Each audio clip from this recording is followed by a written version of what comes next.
이 새벽 예배 자리로 나오신 모든 성도님들을 주님의 이름으로 환영하며 축복합니다.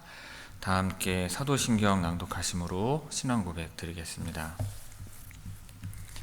전능하사 천지를 만드신 하나님 아버지를 내가 믿사오며 그 외아들 우리 주 예수 그리스도를 믿사오니 이는 성령으로 잉태하사 동정녀 마리아에게 나시고 본디오 빌라도에게 고난을 받으사 십자가에 못 박혀 죽으시고 장사한 지 사흘 만에 죽은 자 가운데서 다시 살아나시며 하늘에 오르사 전능하신 하나님 우편에 앉아 계시다가 저리로서 산자와 죽은 자를 심판하러 오시리라. 성령을 믿사오며 거룩한 공예와 성도가 서로 교통하는 것과 죄를 사하여 주시는 것과 몸이 다시 사는 것과 영원히 사는 것을 믿사옵나이다. 아멘. 다 함께 찬송가 88장 내 진정 사모하는 찬송하시겠습니다.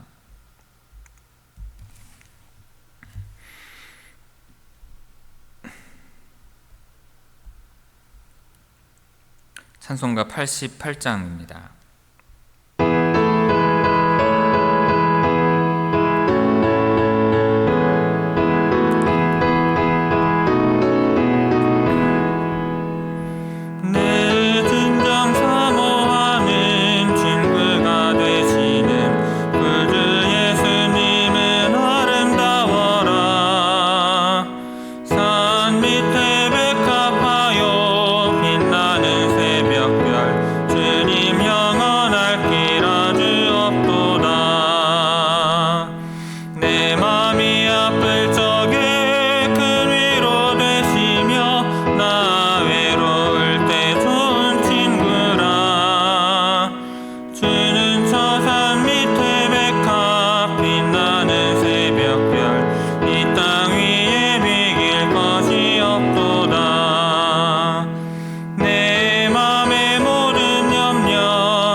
오늘 새벽 우리에게 주시는 하나님의 말씀은 구약성경 열왕기상 4장 29절에서 34절의 말씀입니다.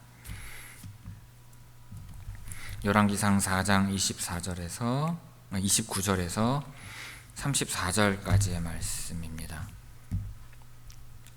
제가 봉독하겠습니다. 하나님이 솔로몬에게 지혜와 총명을 심히 많이 주시고 또 넓은 마음을 주시되 바닷가의 모래같이 하시니 솔로몬의 지혜가 동쪽 모든 사람의 지혜와 애굽의 모든 지혜보다 뛰어난지라. 그는 모든 사람보다 지혜로워서 예스라 사람 에단과 마올의 아들 헤만과 갈골과 다르다보다 나음으로 그의 이름이 사방 모든 나라에 들렸더라. 그가 잠언 3000가지를 말하였고 그의 노래는 1005편이며 그가 또 초목에 대하여 말하되 레바논의 백향목으로부터 담에 나는 우슬초까지 하고 그가 또 짐승과 새와 기어다니는 것과 물고기에 대하여 말한지라. 사람들이 솔로몬의 지혜를 들으러 왔으니 이는 그의 지혜의 소문을 들은 천하 모든 왕들이 보낸 자들이더라. 아멘. 자, 이 새벽 말씀을 통해 주시는 은혜가 충만하게 임하기를 바랍니다. 자, 오늘 본문 말씀은 지혜라는 축복을 얻은 솔로몬이 그의 영광과 그가 남긴 저작들에 관하여 소개하고 있는 내용입니다. 자, 먼저 29절 봅니다. 자, 하나님이 솔로몬에게 지혜와 총명을 심히 많이 주시고 또 넓은 마음을 주시되 바닷가의 모래같이 하시니. 자, 하나님을 경외하는 자는 주님으로부터 지혜를 얻게 되고 하나님의 관점으로 사물을 볼 수 있는 능력을 얻게 됩니다. 그러므로 진정한 지혜는 영적이고 도덕적인 일에 있어서 분별력을 발휘하는 것입니다. 이것은 또한 무엇이 유익한 것이고 무엇이 해로운 것인지에 대하여 식별할 수 있게 해줍니다. 이처럼 성경이 말하는 지혜란 다른 사람과의 관계적인 측면에서 머무는 것이 아니라 근본적으로는 하나님과 바른 관계를 유지하게 하는 것입니다. 솔로몬은 바로 이러한 지혜를 하나님으로부터 축복으로 받았던 것입니다. 자, 하나님께서 지혜와 더불어 주신 총명은 어렵고 복잡한 현실의 문제를 정확히 분별하여서 해결해낼 수 있는 예리한 판단력을 의미합니다. 그런데 성경에서 말하는 총명은 인간적인 측면에서의 분별력이 아니라 하나님과의 온전한 관계를 통해서 얻어지는 지혜의 한 결과로서 얻어지는 분별력인 것입니다. 그렇게 하나님은 지혜와 더불어 이러한 총명을 솔로몬에게 심히 많이 부어주신 것입니다. 자, 또 주신 것이 있으신데 그것은 넓은 마음입니다. 이것은 어떤 정서적이고 의지적인 측면에서의 어떤 마음, 넓은 마음을 의미하기도 하지만 다른 한편으로는 모든 부분에 대한 해박한 지식을 의미한다고 볼 수 있습니다. 하나님의 은혜로 소유하게 된 이와 같은 넓은 마음이 말 그대로 굉장히 넓었음을 의미하는 것입니다. 30절 봅니다. 솔로몬의 지혜가 동쪽 모든 사람의 지혜와 애굽의 모든 지혜보다 뛰어난지라. 자, 여기서 동쪽은 이스라엘 사람들의 기준으로 볼 때의 동쪽이고요. 그럼으로써 여기서 말하는 동쪽은 팔레스틴 동쪽과 그 남동쪽을 의미합니다.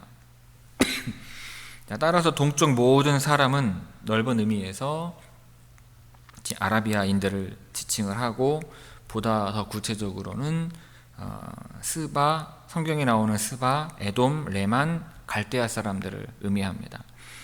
자, 고대로부터 이곳은 문명과 문학의 발상지로 알려져 왔습니다. 신화적인 내용을 담고 있는 다양한 문학 체계뿐만 아니라 많은 지혜의 문서들, 그리고 천문학과 점성학 등으로도 유명하였죠. 또 애굽은 이스라엘 사람들 입장에서 보면 굉장히 큰 나라로서 그 지혜는 널리 찬송을 받을 만큼 높이 평가되었습니다. 당시 애굽 사람들은요, 대개 모든 학문이죠. 기하학, 수리학, 천문학, 점성학, 건축학, 또 토목학, 또 의학에 이르기까지, 그리고 그 밖에 기타 자연과학에 대한 광범위한 지식을 소유하고 있었습니다. 그런데 30절 보면은 하나님으로부터 부여받은 솔로몬의 지혜가 하나님으로부터 부여받은 솔로몬의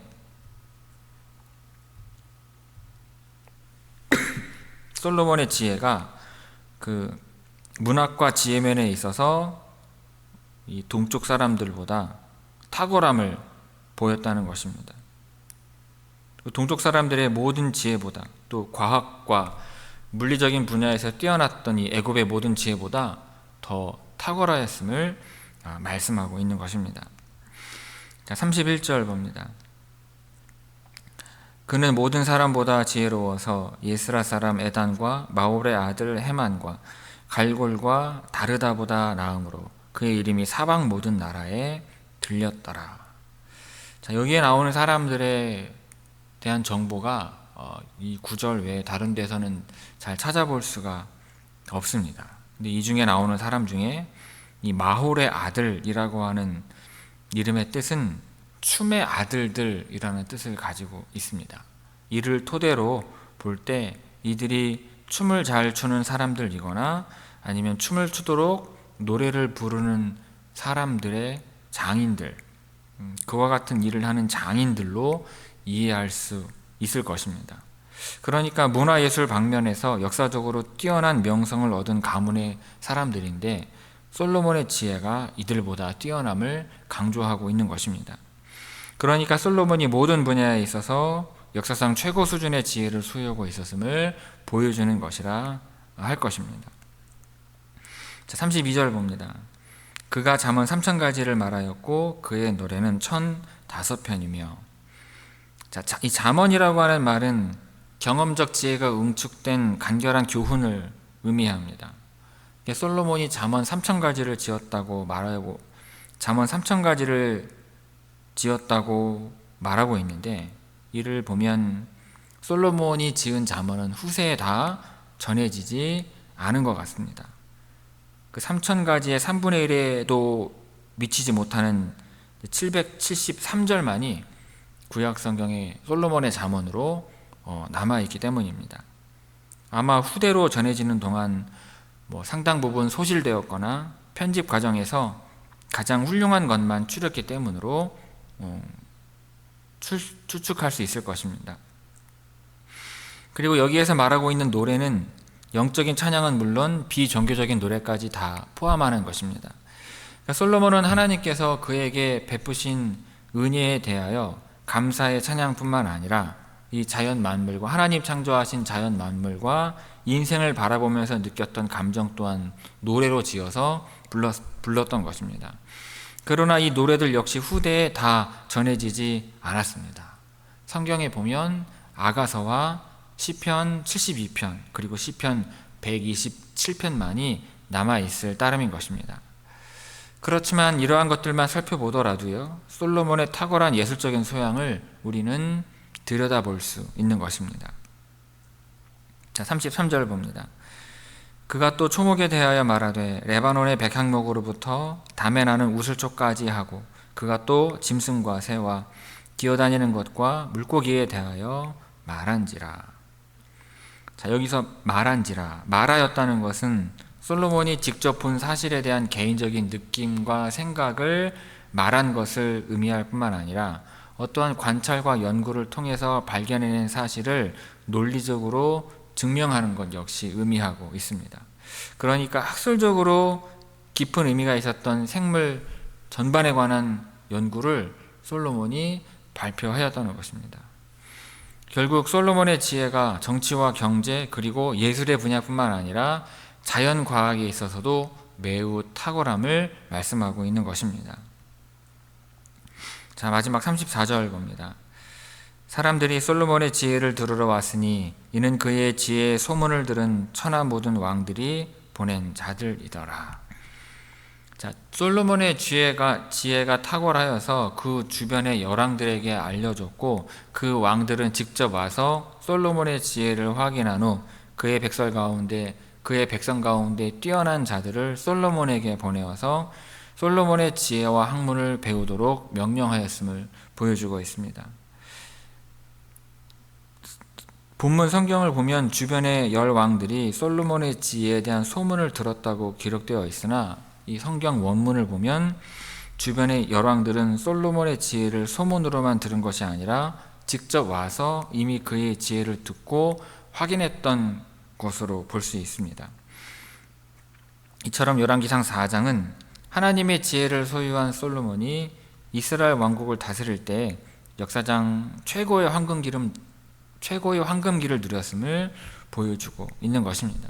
그리고 이와 같은 번영은 하나님의 율법을 성실하게 지켰던 솔로몬과 이스라엘에게 주어진 하나님의 축복임을 암시하고 있는 것입니다.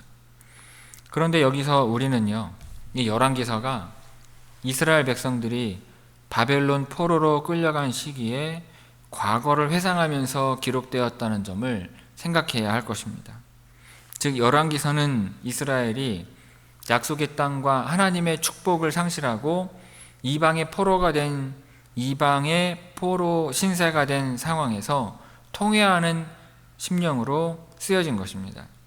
따라서 열왕기서의 1차적인 독자인 이 바벨론 포로의 신분인 이스라엘 백성들은 솔로몬 시대에 누렸던 이스라엘의 축복을 회고하면서 자신들이 이토록 비참한 처지로 떨어질 수밖에 없었던 것은 하나님의 말씀을 어기고 우상을 섬긴 죄악 때문임을 깨닫고 더욱 통렬하게 반성하고 회개하였을 것입니다. 이 시간 다 함께 29절에서 34절까지 함께 한 목소리로 천천히 읽도록 하겠습니다. 29절에서 34절입니다.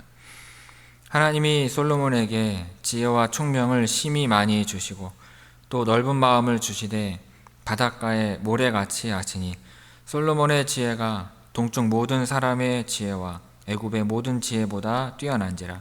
그는 모든 사람보다 지혜로워서 예스라 사람 에단과 마올의 아들 헤만과 갈골과 다르다보다 나음으로 그의 이름이 사방 모든 나라에 들렸더라. 그가 잠언 3000가지를 말하였고 그의 노래는 1005편이며 그가 또 초목에 대하여 말하되 레바논의 백향목으로부터 담에 나는 우슬초까지 하고 그가 또 짐승과 새와 기어다니는 것과 물고기에 대하여 말한지라. 사람들이 솔로몬의 지혜를 들으러 왔으니 이는 그의 지혜의 소문을 들은 천하 모든 왕들이 보낸 자들이더라. 아멘. 성도 여러분, 오늘 본문 말씀을 포함하여서 열왕기상 4장의 말씀을 읽어가노라면 솔로몬이 하나님으로부터 지혜와 총명을 충만하게 받았음을 알 수 있습니다. 그뿐이겠습니까? 다윗을 이어 이스라엘의 왕이 되었을 뿐만 아니라 하나님으로부터 물질적인 부귀와 영화를 약속받았습니다. 그리고 실제로 솔로몬이 누린 부귀와 영광은 이루 말할 수 없습니다. 오늘 본문에도 보면 솔로몬이 이 내적으로 지닌 지혜와 총명과 그 면모에 대하여 탁월하다 할 정도로 칭찬하지 않을 수 없습니다. 외적으로 지닌 소유로 성경에 나오는 그 누구와 비교할 수 있겠습니까? 그런데 문제는 그의 삶의 마지막이 어떠했습니까? 그의 삶의 마지막을 보고 있노라면 그가 가진 지혜와 총명함도 그가 소유한 모든 물질과 권세도 하나도 부럽지 않게 되는 것입니다. 저는 솔로몬처럼 그렇게 지혜롭거나 총명하지 않아도 솔로몬이 소유한 것처럼 많은 물질과 권세가 없더라도 인생의 마지막을 하나님 앞에 섰을 때 힘든 인생이었지만 그럼에도 믿음을 지키며 이렇게 하나님 앞에 왔다고 말씀드리고 싶기 때문입니다. 먹고 사는 문제는 참으로 중요합니다. 열심히 해야 하고요. 성실하게 해야 합니다. 보다 나은 삶을 살기 위해서 자기 준비를 잘 해야 합니다. 그런데 그보다 더 중요한 것이 있음을 놓쳐서는 안 되는 것입니다. 그것은 하나님에 대한 감사와 하나님을 의지하며 신뢰하는 마음을 일평생 잃어버리지 않는 것입니다. 솔로몬은 그러하지 못했기 때문에 그가 누렸던 부귀와 영화가 무의미하게 느껴지는 것입니다. 성도 여러분, 가장 소중한 것을 붙잡으시는 여러분들이 되시기를 바랍니다. 솔로몬의 지혜, 솔로몬의 부요함을 부러워할 것이 아니라 그의 삶을 타산지석으로 삼고 그러한 것들보다 여호와 하나님에 대한 믿음과 신앙이 더 중요함을 마음에 깊이 새기시기를 바랍니다. 하나님이 인생의 마지막까지 함께 하실 때 우리는 참으로 지혜로운 삶을 살았다고 고백하게 될 것입니다. 하나님이 인생의 마지막까지 함께 하실 때 참으로 풍요로운 삶을 살았다고 고백하게 될 줄로 믿습니다. 오늘도 나와 함께 하시는 하나님을 믿고 의지하는 가운데 힘내어 승리하는 하루가 되시기를 주님의 이름으로 축원합니다. 기도하겠습니다. 아버지 하나님, 솔로몬이 가진 것, 솔로몬이 지닌 것, 솔로몬이 소유한 것, 이러한 것들을 들어보면 이 땅 가운데 그 누구도 솔로몬보다 더한 축복을 받은 사람이 없으리라는 생각이 들 정도입니다. 지혜를 주시고 총명을 주시고 또한 넓은 마음을 주셨으며 물질적인 부귀를 주셨고 세상의 영광과 영화를 허락하여 주셨습니다. 한 나라의 왕이 되게도 하셨습니다. 그러나 그러한 그 누구도 받아 누리지 못할 만한 큰 축복과 은총을 받았음에도 불구하고 오히려 솔로몬은 인생의 노년기에 하나님을 저버리고 우상을 섬기며 살았던 것을 보게 됩니다. 하나님, 물질적인 부를 아무리 많이 받아 누린다 할지라도 지혜와 총명이 충만하다 할지라도 어찌 그것을 가지고 하나님을 끝까지 믿고 섬기지 못하고 하나님을 버리게 되었을까요? 주님, 저희도 살아가면서 물질적인 풍요와 지혜와 총명과 권세를 추구하면서 살아갑니다. 그러나 그러한 것들이 하나님을 결국에는 버리게 만든다면 하나님, 그러한 것보다 아버지 하나님에 대한 믿음과 그 신앙을 더욱더 지키기를 원하오니 하나님, 우리의 평생 가운데 하나님을 향한 그와 같은 신뢰와 믿음을 잃어버리지 아니하는 주의 모든 성도들 되게 하여 주옵소서. 하나님을 끝까지 믿고 섬기며 의지할 때 그러한 삶이 지혜로운 삶이었다 고백하게 하옵시고 그러한 삶이 진정으로 풍요를 누리며 살아간 삶이었다 고백할 수 있는 주의 성도들 다 되게 하여 주옵소서. 그처럼 우리에게 지혜를 주시고 총명을 주시며 부귀 영화 풍요로움을 주시는 하나님을 오늘도 믿고 의지하며 나아가오니 하나님, 우리의 삶이 하나님의 복을 받아 풍요롭게 하시고 지혜롭게 하여 주옵소서. 그리하여 오늘도 힘든 하루일지라도 하나님을 믿고 의지하는 가운데 힘내어 승리하며 살아가는 우리 주의 모든 성도들 다 되게 하여 주옵소서. 이 모든 말씀 우리 주 예수 그리스도의 이름으로 간절히 간구하며 기도 올리옵나이다. 아멘. 하늘에 계신 우리 아버지여, 이름이 거룩히 여김을 받으시오며 나라가 임하시오며 뜻이 하늘에서 이루어진 것 같이 땅에서도 이루어지이다. 오늘 우리에게 일용할 양식을 주시옵고 우리가 우리에게 죄 지은 자를 사하여 준 것 같이 우리 죄를 사하여 주시옵고 우리를 시험에 들게 하지 마시옵고 다만 악에서 구하시옵소서. 나라와 권세와 영광이 아버지께 영원히 있사옵나이다. 아멘.